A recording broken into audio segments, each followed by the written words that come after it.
Neni bato balakisi bino nzela oyo konosilisa aussi c'est nini. Toi tu crois vraiment mutu moko ya ba 60 ans lati kitoko. Aye musique ya petit moi à 30 ans. Madilou de son vivant. Na nzembo ebi petit na nga le gars mopao. Oyoki kolo rumba. Yo ka vera mba koso. Qu'est-ce que c'est là? Na tingi yo interpréter John Boy. C'est ça. Na interpréter Wata. Yo ba moni ka vani ko yo pe ba fika yo. Oye bisangai. Bokecho la mutu na bokecho yo libérer mboko na yebsa. Moi je dis seulement bravo à Amadou Djabi. Bravo, c'est une très très bonne initiative.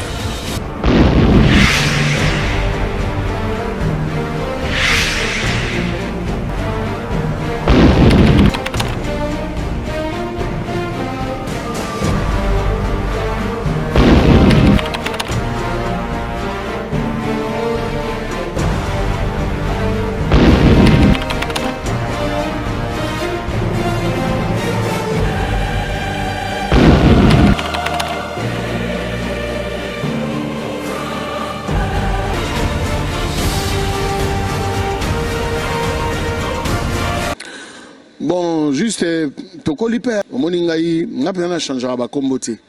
Ngaz artiste na tikala na kombo na ba botanga yango ka bat ba ebinga nango. Tout le temps que je fais na quartier latin Sam Chintu. Sam Chintu, Sam c'est le diminutif, il y a Samuel. Chintu c'est mon vrai nom. Donc exactement na zo kombo ya muto mususu non. Chintu za na Kasaït. Moi je suis Songé. Ouais. Chintu est allé loco. Ah. Hein? Quelque chose. L'élo Samuel, c'est juste parce que j'ai été baptisé au nom de Samuel. Nous, on a grandi dans le catholicisme. Donc, l'élo quand même Tokoli, Tokompe Nabakoko, mais on est toujours dans la musique, actif. Donc, quand on m'appelle Monsieur Samuel, ça me va. Par rapport à mon look, mon accoutrement, je suis un artiste, donc c'est différent. Biso artiste, tous les morotena banduliste. Banduliste baramona ba look moroboye.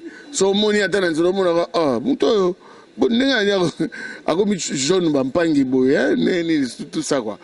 Donc moi je suis artiste, so na podium nesko moni pina talent. Au moins que n'est na exhiber n'est na s'éclater. Mais quand je descends, je redeviens comme un monsieur tout le monde, quoi. Bon, tu sais à l'époque, on a tant de longs quartiers latins, tant de longs quartiers latins, esprit gars agressivité.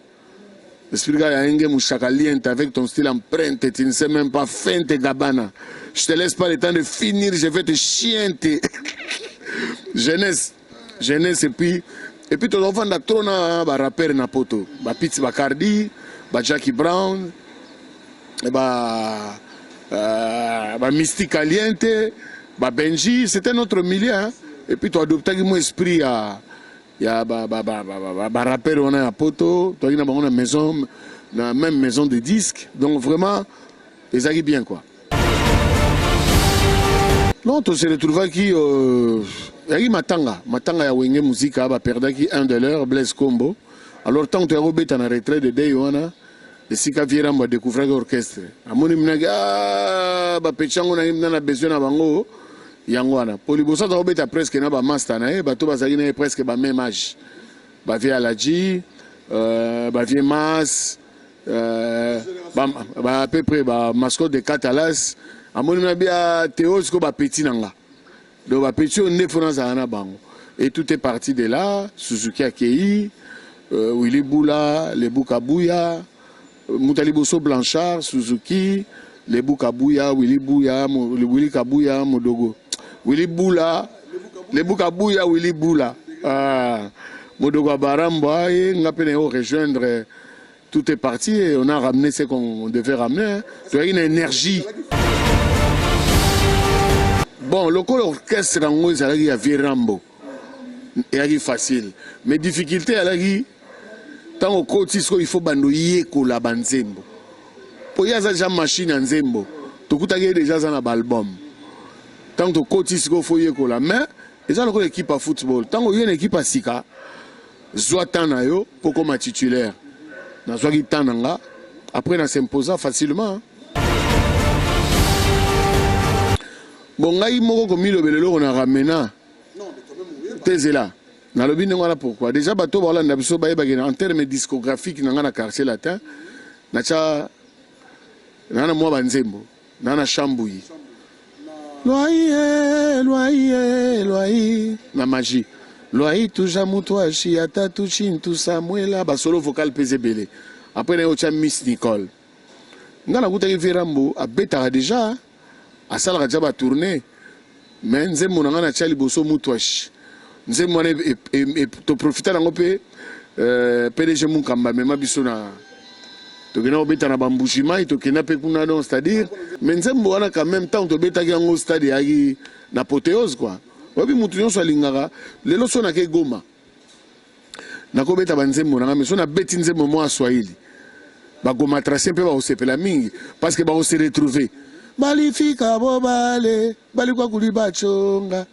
Balifika bobale, katodito dikengona kufunga kifyo, kekuna kufanya bifyo fyo. Kekuna kufyo tola tutaita bankambo na baka. Yelo na ela elo.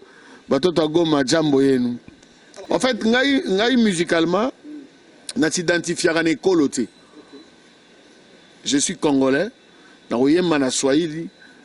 Soko yoki ngana oyemba ki Congo net na yemba na Swahili mutu musako lo bagena Swahili swahilophone soko yoki ngana ki Congo okopesa nga munianga to muntando soki po yoki ngana bonyo soko yoki ngana bonyo mokanzana ndeko no mutu Équateur force artiste yangwana soki na kena bandundu oyoka nga pe ngwajima nga mbiridimbi udia mugono saudia malafwe wa loya feri po nana facilité.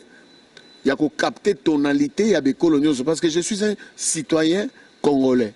Donc, na partout, ce qui na Bunia, na vana na Bunia 1 mois. Na vana na Goma 2 mois, na 2004. Je fais Goma, Bukavu, Kigali, Kampala, na ke tourné na ba Nairobi, ba Mombasa, ba Malindi, ba Kisumu, seul na groupe nangai. Tu vois un peu. Donc on s'adaptera facilement. Sur le long de en français, je chante en français. C'est de l'interprétation. Mais si c'est ma propre chanson en français, il faut que je français, après ça a tonalité. Tu as 3 sortes de musique. Tu as un show. Tu as un concert. Et puis tu as une balle dansante. Show est un spectacle. Je joue dans une salle, tu vas vandi, c'est-à-dire c'est 2 heures du temps. Mais quand tu viens, par exemple, ici, je fais un concert. Mais il faut que Franco, il faut que Taboulé, il faut que Grand Calais. Parce que c'est ça la vraie musique congolaise, c'est ça la rumba. Le loba vie on a bazarali souté, mais surtout ils ont interprété bangoté. Donc musique on est bunga. En fait la musique congolaise on a ba génération té, tous on a ba tranche d'âge. On a ba tranche d'âge, ba grand frère, ba papa, ba coco, ba mista na ba leki. Tu vois un peu. Génération arrêté. Munoko yo ke la ra mukolo nango. Batu ba na ma génération c'est ils ont une bande de journalistes pour faire voir aux autres que nous bango ba komi mikolo basila. Tu sais langage wana oyo kangoka na Congo. Pour nga ta on a tshaka libaya ba concert nga na betara batu bazara ba mona ga plein. En fait langage wana ezaka chez biso ba congolais. Ba gimso ba betara na poto. Oyo ke jamais ba passer asila. Neni bato ba laksi bino nzela yo ke no sili ça aussi c'est né. Toi tu crois vraiment mutu moko ya ba 60 ans là tikitoko. Aye musique à petit moi à 30 ans. Oui, Franco, période moi batunagi makamba ya Zaiko à l'époque. Alors il terme moi lobi Zaiko ba robeta musique ya bana basio mabele telema. Biso ke jazz ezali musique ya basio yo mabele kweya. Elingolo banine, c'est-à-dire musique honnête sam chintu le temps on obeta concert, c'est des gens qui ont des enfants. C'est des gens qui sont responsables.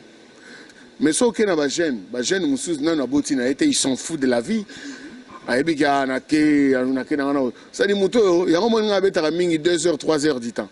Je commence à 20h à 23h, paf. Parce que banoko ba ozonga parler lobby ba dire boulot. On comprend? Donc musique congolaise surtout bitoko tana histoire ngo peut-être ozabiso mais toko betango kaka na ba musique congolaise est bandit. Et puis quand on parle de la musique congolaise, tout le bara Congo la Kinshasa Angola, na Angola tu as d'Oliveira, na Congo Brazzaville Polo Kamba, awa Wendo Koloso ina Bowane. D'Oliveira déjà ça beta moi musique moderne, mais Wendo azaki na kobanda abanangi musique na patenge, obi musique a patenge.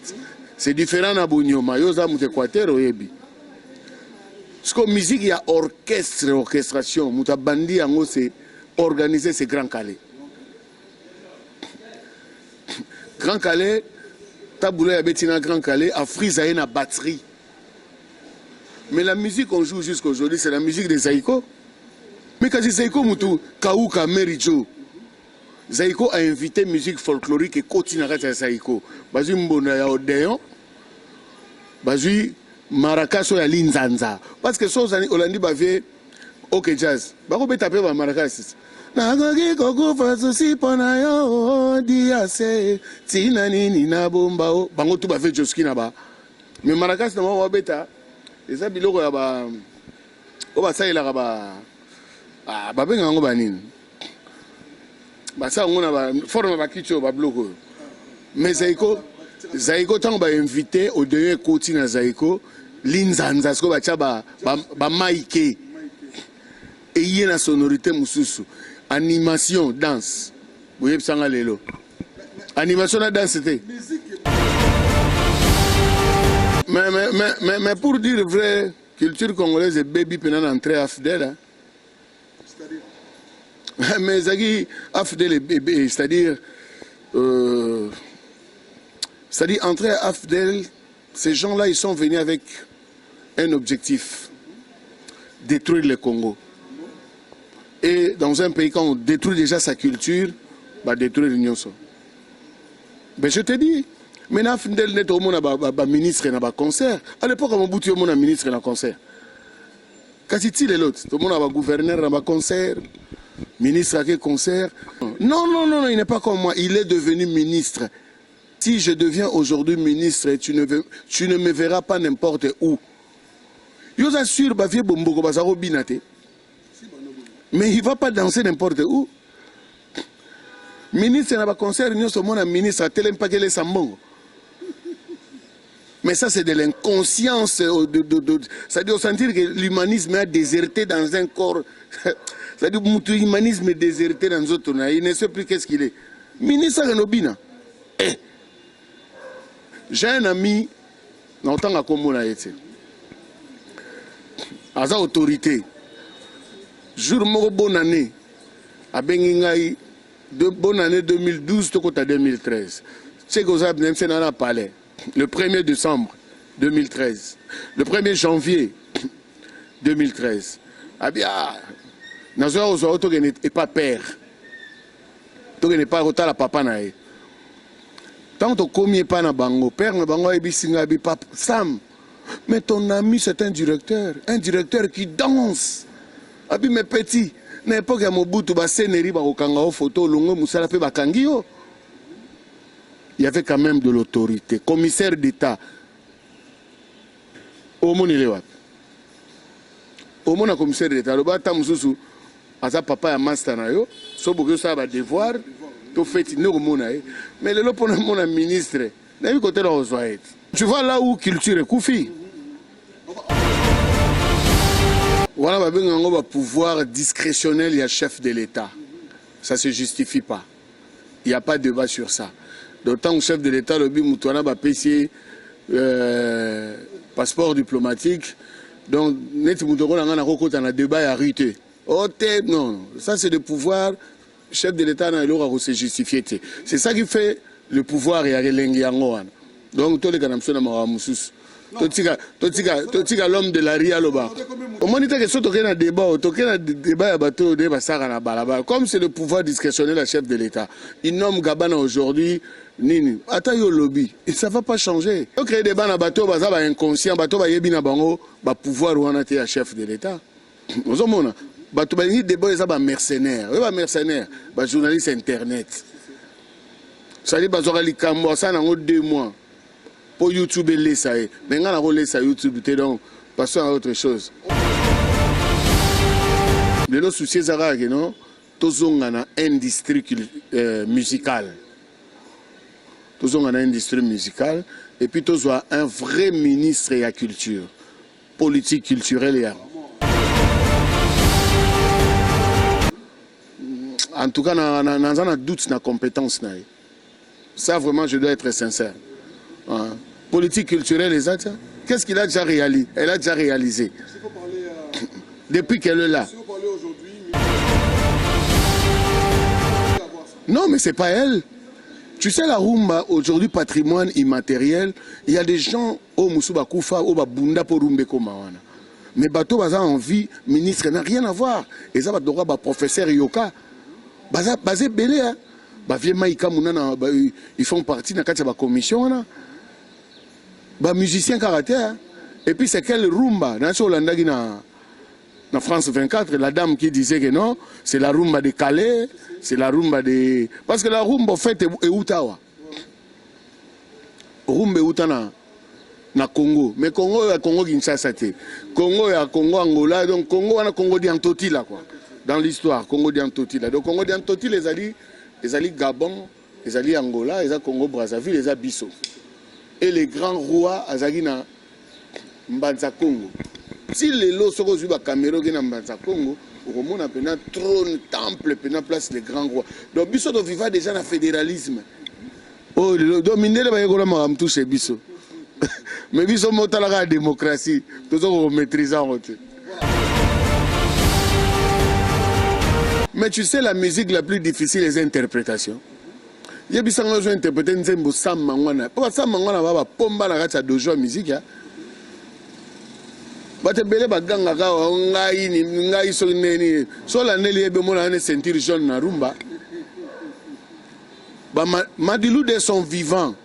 Na Nzembo ebi petit na ngale grand mopao. Oyoki kolo rumba. Yo ka vera mba kosola.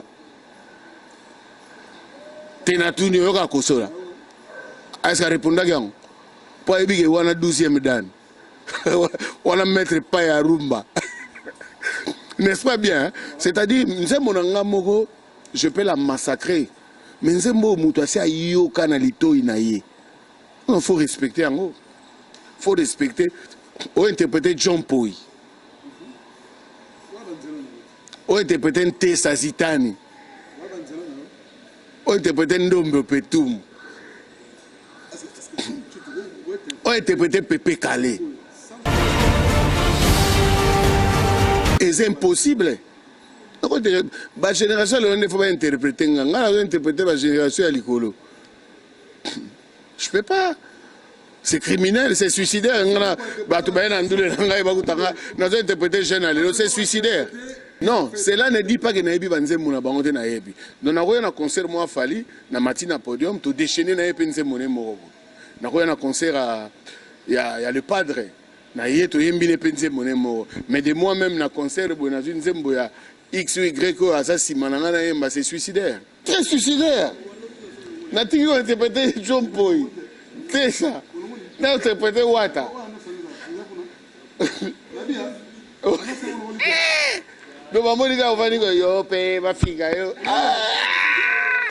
Présent la banze mon susu, so zo interprétant zo yeba ko yemba mbala mo. Ne di so ko yebi banze mbo ke jazz. Ka so yeko lipe ko yemba mbala mo tika. Ah. Ndaka muna yebi fina ngai. Nana mutu na ko se justifier pour na été. On est mieux que chez soi. Sikoyo bateau ba sali pe 3 ans ke poto yo ba refula yo. Ba refula on a kin. On est mieux que chez soi. Mais parce que nous avons une vie simple, vie simple. navanda na Eva, navanda na ba Joka, navanda na ba Petit na ba Yaison, navanda na ba Gelob Game libanais noir, na vivre simple. C'est-à-dire je vis na ce traumatisaraté. Na a besoin il y a Gianni Versace il y a Yojite pourtant on zulu comme Momilukela. Mais na biensos artistes aux appena grand prêtre, yo moko des autres stars. Bon bilamba na batuana, on a besoin d'attendre. Est-ce qu'on a besoin d'attendre? Est-ce que tu sais que PDD pour la talicha Versace, il faut pas foutre.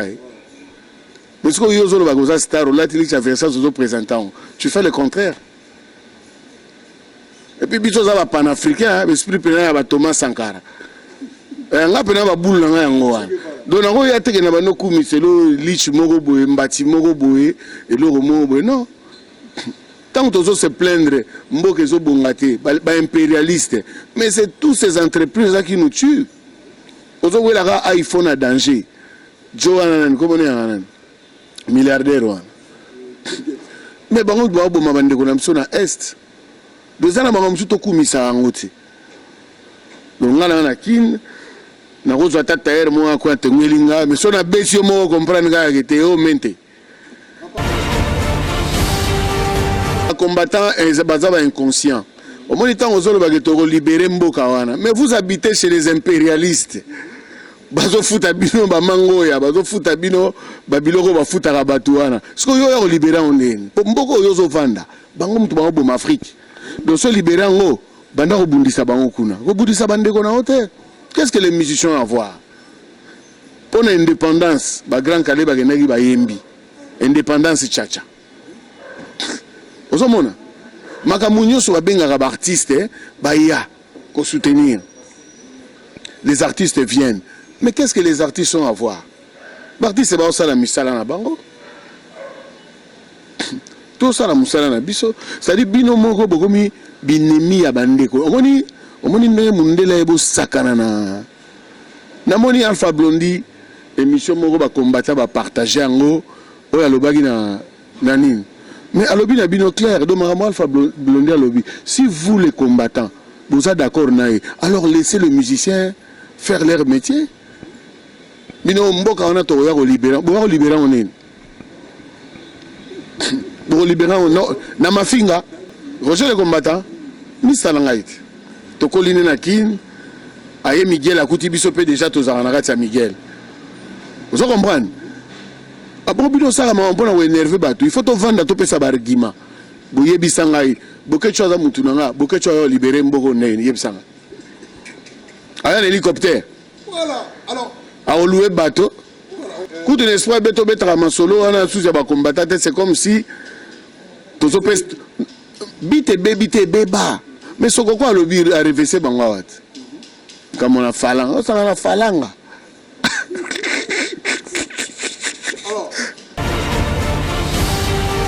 non mais chaque chose a son temps l'interpellation on wana chaque chose a son temps tozaki na kin to mona bana mai ne baga ensemble to mona ndenge ba panzani ndenge komi biteni na biteni lelo salike les salike basangani. En tout cas, moi je dis seulement bravo Namadou Djabi. Bravo, c'est une très très bonne initiative. Ah non, je lui dirais bravo à lui, c'est qu'il a fait, c'est magnifique. Mais oui, s'il a fait, c'est magnifique. S'il peut penser aussi pour l'Académia, ça sera aussi une bonne chose. À penser aussi pour le quartier latin Académia. Académia, oh. Mboshi il passe à son monodole parabolique, Modogwa Barambwa, Patibas, Jeko Bourompe la Ballon d'Or, et Monsieur Samuel que je m'appelle, en face de toi. Bon, yo va approcher Nani, va approcher Moudana Poto, ou yenge po basangana. Approche yagi Jibena Werat. Après session, bangomi balende mutu. Au moins une académie, na linga avec Makomi Mingi. L'académie, na premier album na biso. Donc comment un jour on finit par savoir qui était qui et qui faisait quoi. Qui était qui et qui faisait quoi. Et si Mara Sogite, Karawa Musique est ça là 3 mois. Et puis Karawa Musique.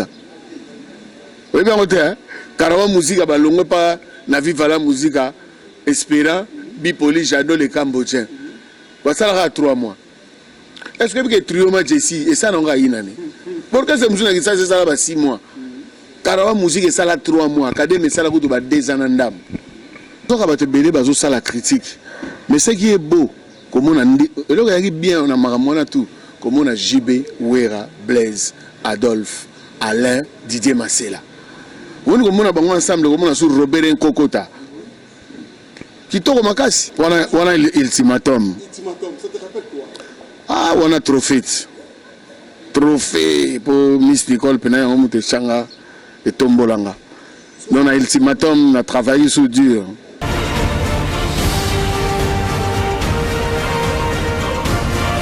Un vrai boss, un travailleur, un grand, il mérite ce qu'il est aujourd'hui parce qu'il aime son boulot. Et puis, c'est un grand frère pour moi aussi. Je vécu avec lui comme un grand frère. Mais, Banzele Kabwana. Mais il a toujours mon respect.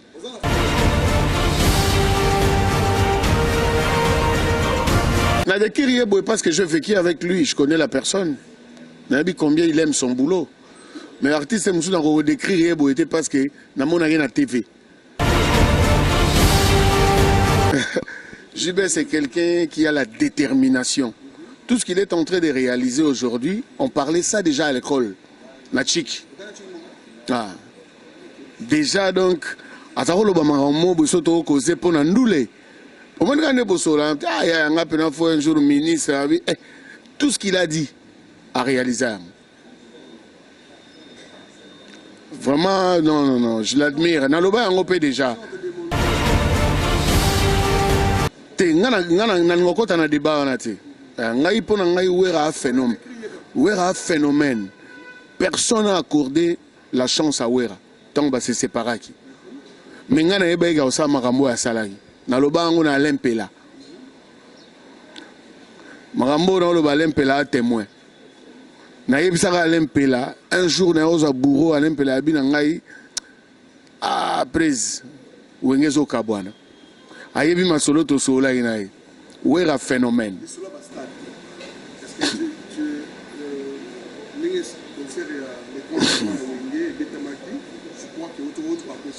Bien sûr. Vous pensez aussi qu'il fallait aussi remplir le 29 octobre le stade de Martyrs?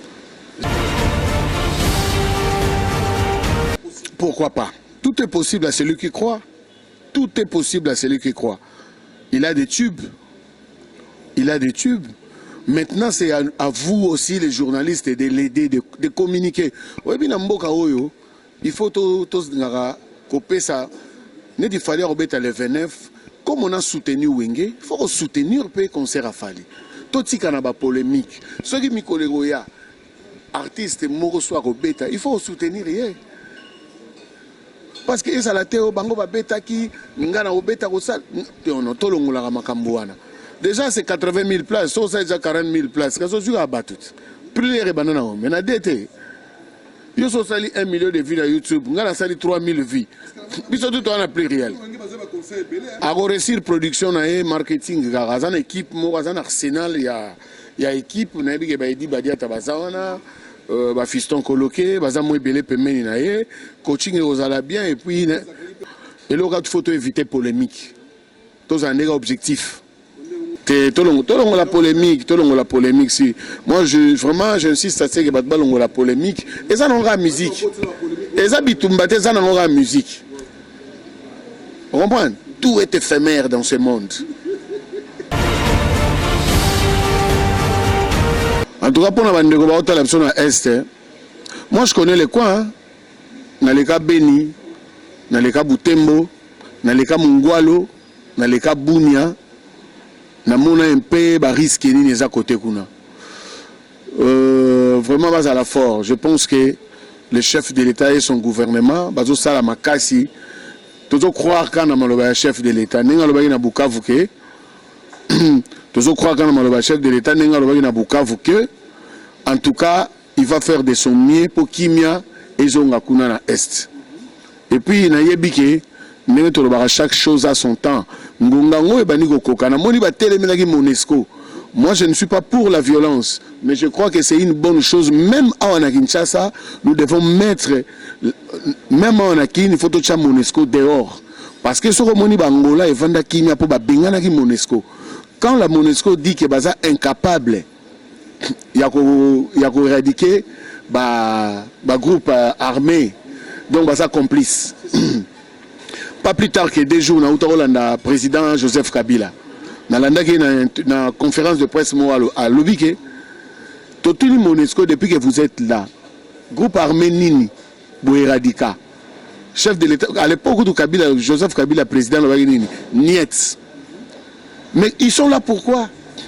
Ils sont là pourquoi? Mais bien sûr, ils sont là pourquoi? Donc la Monusco a risqué de Salamina Goma, tout ça lango pina Kinshasa, tout ça lango partout. Parce que nous avons un intérêt dans Bangote. Barosela élection, conseil, on n'a pas besoin d'eux. On n'a pas besoin d'eux dans le Congo. En fait, les étrangers utilisent toujours méthode douane en 1960. Si les gens ont besoin d'utiliser dans le Congo. Et ils arrivent pourquoi? Parce que bah, ils ont divisé Bissot. Les gens, ils ont des intérêts personnels. Nous avons un peuple congolais, ceux qui politiciens, bimana balabala, biloke matitalo, bobima. Mais bobima te pour n'avoir intérêt naie. Donc, bande de soit est, batoto à est. Tout coupa moya. Tukupa moya nasema hivi de cœur avec vous.